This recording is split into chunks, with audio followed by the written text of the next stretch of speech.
अ, शायद younger generations को इस केस के बारे में इतना पता नहीं है, लेकिन जिस केस से ये प्रेरित है 1985 का केस था, जहाँ पे अब अहमद खान ने शाह बानो को तलाक दिया था। और उस वक्त शाह बानो ने जाके 3 कोर्ट्स में, सेशन कोर्ट, हाई कोर्ट और सुप्रीम कोर्ट में अपनी खुद की डिग्निटी के लिए ये वो केस लड़ी थी, क्योंकि अहमद खान ने उनको मेंटेनेंस देना बंद कर दिया था डिवोर्स के बाद।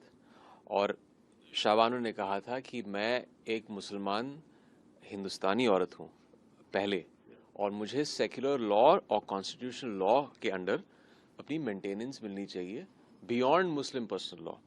तो ये तब उन्होंने मुद्दा उठाया था, और उस वक्त लैंडमार्क केस था। उस वक्त हमें पता नहीं था, लेकिन शाह बानो आने वाली बहुत सारी औरतों के लिए, अलग अलग आने वाले पीढ़ियों के लिए लड़ रही थी। तो ये एक बहुत ही, उस वक्त भी देश 2 हिस्सों में बंट चुका था इस आर्ग्यूमेंट पर, क्योंकि एक साइड था रिलीजन का लॉ, एक साइड था एक secular all encompassing constitution law हर सिटीजन के लिए।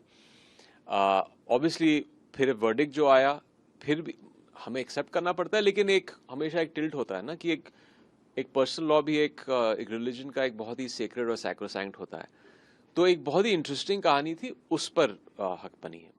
देखिए, हमेशा जब एक किरदार जिस तरह अहमद खान था उस केस में, इसमें नाम अब्बास खान है, लेकिन वो अपने नज़रिए से तो सही है, वो अपने नैरेटिव का हीरो है। और मैं कभी कैरेक्टर्स को जज करने के लिए प्ले नहीं करता हूँ, जस्टिफाई करने के लिए प्ले नहीं करता हूँ, लेकिन वो किस नज़रिए से आ रहा था, वो आ रहा था इस नज़रिए से कि मेरा जो ट्रेडिशन के हिसाब से, अपने पर्सनल फेथ, अपने रिलीजन, उसका जो परसेप्शन था, उस पर एक स्टॉन्च बिलीवर था। और वो अपने नज़रिए से सही था, इसलिए वो ये केस लड़ रहा था। वो खुद लॉयर था, तो वो अपना खुद का केस लड़ रहा था। तो it was a very interesting dynamic.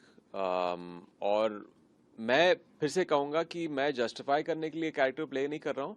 मैं इस कैरेक्टर को भी एक विलन की तरह नहीं देखता हूँ। अगर मैं खुद इसको एक विलन की तरह देखने लगूँ, तो मैं वैसे ही प्ले करूँगा उसको।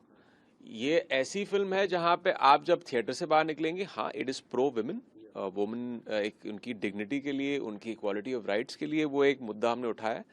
But at the same time अगर आपको लगे, जहाँ फाइनल मोनोलॉग और फिल्म के दौरान आपको लगे अच्छा, अहमद भी, अब्बास भी कहीं अपने नज़रिए से, क्योंकि जो एनवायरनमेंट में पला बड़ा था, जो उसकी कंडीशनिंग थी, वो सही था अपनी तरफ, तो हमने अपना काम कर लिया है। तो ये फिल्म किसी तरह का जजमेंट हम नहीं दे रहे हैं, उंगली नहीं उठा रहे हैं, बस एक बहुत ही अनबायस तरीके से हमने केस को आपको दिखाया है। फिर आप आप पे है, आप किस नज़रिए से। देखिए, सेंटिमेंट्स के बारे में अभी मैं ज़्यादा उसमें नहीं जाना चाहूँगा, बस मैं इस फिल्म के कॉन्टेक्स्ट में कहना चाहूँगा कि मैंने कल प्रेस कॉन्फ्रेंस में भी कहा था कि मैंने इस फिल्म को, जब फिल्म की स्क्रिप्ट पढ़ी थी, तो यस, मैंने एक क्रिएटिव, एक एक्टर के नज़रिए से देखा था, लेकिन पहली बार अपने करियर में मुझे देखना पड़ा कि एक सेंसिटिविटी जहाँ पे होती है, एक कॉम को लेकर, कम्युनिटी को लेकर, मेरी कम्युनिटी को लेकर, आई हैव टू बी थोड़ा कॉग्निसेंट, और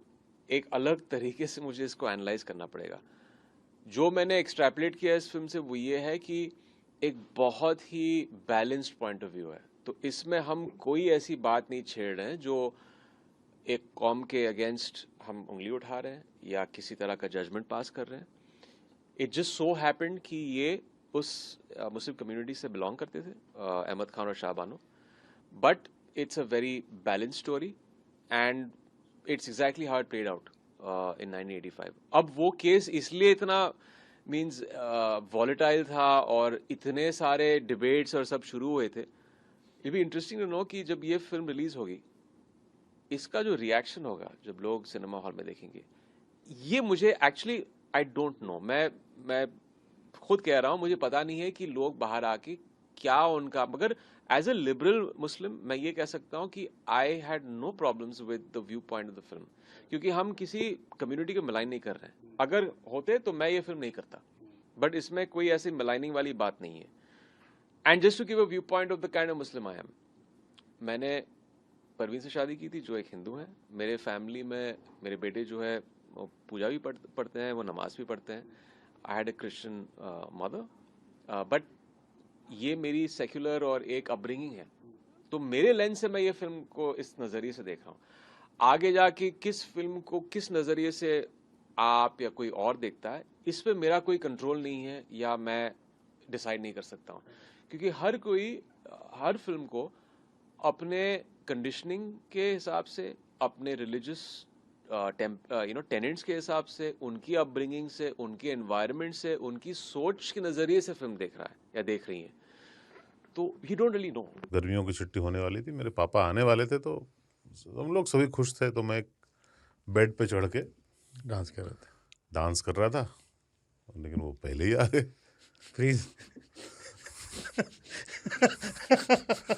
तो मैं उस समय तो कंटिन्यू नहीं कर सकता था ना, तो फ्रीज फ्रेम टाइप का हो गया। कसम पैदा कर